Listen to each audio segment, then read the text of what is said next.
श्री शिवाय नमस्तुभ्यम। अगर आपको भी सपने में महादेव की ये चीजें दिखाई देती है तो महादेव आपकी भक्ति से प्रसन्न है। आपकी मनोकामना जल्दी ही पूर्ण होगी। नमस्कार, आपका स्वागत है। दोस्तों, शिव पुराण के अनुसार मनुष्य को सपने में जो भी चीजें दिखाई देती है अथवा उनके साथ जो भी घटनाएं घटित होती है उनका वास्तविक जीवन से संबंध जरूर होता है। सपने में कई बार लोगों को अजीबोगरीब चीजें दिखाई देती है। इन चीजों के दिखाई देने के पीछे महत्वपूर्ण संकेत छिपे होते हैं। सपने में जानवरों का दिखाई देना भी हमें भविष्य की जानकारी देता है।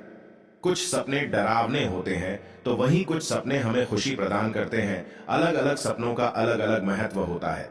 लेकिन दोस्तों, भगवान शिव से जुड़े सपनों का महत्व बहुत अधिक होता है। अगर आपको सपने में भगवान शिव से जुड़ी चीजें दिखाई देती है तो इससे आपको महत्वपूर्ण संकेत प्राप्त होते हैं। इन सपनों को कभी दुर्लक्ष्य नहीं करना चाहिए। अगर आप भी शिव भक्त हैं तो आपको भी सपने में महादेव से जुड़े सपने जरूर आते होंगे। क्या कभी आपने सपने में साक्षात शिव और पार्वती के दर्शन किए हैं? क्या आपने कभी सपने में भगवान से बातें की है? तो आप बहुत ही भाग्यशाली व्यक्ति हैं। आज हम आपको बताने जा रहे हैं कुछ ऐसी वस्तुओं और जानवरों के बारे में, अगर सपने में आपको ये दिखाई देते हैं तो ये बहुत ही शुभ संकेत होते हैं। जल्दी ही आपकी कोई मनोकामना पूर्ण होने वाली है। तो चलिए जान लेते हैं शिव पुराण में इस विषय में क्या कहा गया है। दोस्तों, अगर आप इस चैनल पर नए हैं तो इसे सब्सक्राइब जरूर करें। साथ ही कमेंट में श्री शिवाय नमस्तुभ्यम जरूर लिखें और हमारे महादेव जी के लिए एक लाइक जरूर कर देना। तो दोस्तों, सबसे पहली बात है सपने में शिवलिंग दिखाई देना। सपने में बार बार शिवलिंग दिखता है तो ये आपके पूर्व जन्म की ओर इशारा करता है। इसका अर्थ ये है कि आप पिछले जन्म में शिव भक्त थे और शिव जी की पूजा करते थे। अगर आपको सपने में बार बार शिवलिंग दिखाई देता है तो यह शुभ संकेत है और आपकी कोई इच्छा जल्दी पूरी होने वाली है। दूसरी वस्तु है सपने में त्रिशूल का दिखना। सपने में त्रिशूल का दिखना अत्यंत ही शुभ माना गया है। यह भूत, भविष्य और वर्तमान को दर्शाता है। सपने में त्रिशूल का दिखना इस ओर इशारा करता है कि आपका कोई रुका हुआ काम जल्द ही संपन्न होने वाला है और आपका भविष्य सुख समृद्धि से भरपूर होगा। आपका आने वाला कल जीवन में खुशियां लेकर आने वाला है। तीसरी वस्तु है सपने में चंद्रमा दिखाई देना।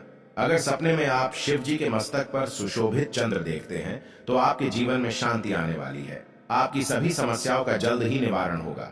घर में अगर क्लेश या झगड़े हो रहे हैं तो उन पर भी पूर्ण विराम लग जाएगा। चौथी वस्तु है डमरू। अगर सपने में आपको शिव जी का डमरू दिखाई देता है तो यह आपके जीवन से नकारात्मकता को दूर करने का संकेत है। डमरू की सकारात्मक ध्वनि आपके जीवन से नकारात्मकता को समाप्त कर देगी और आप तरक्की की राह पर चल पड़ोगे। पांचवी बात है गंगा नदी के दर्शन। मां गंगा भगवान शिव की जटाओं में वास करती है। अगर आपको सपने में गंगा नदी के दर्शन होते हैं तो यह संकेत है कि आपका मन शुद्ध और पवित्र है। आप एक बहुत ही सच्चे दिल वाले इंसान हैं। आपके मन में किसी भी प्रकार का कपट या स्वार्थ नहीं है और शिव जी आपकी भक्ति से प्रसन्न है। अगर आप सपने में गंगा नदी में स्नान करते हैं तो यह संकेत है कि आपके समस्त पापों का नाश हो गया है और आपका मन पवित्र हो चुका है।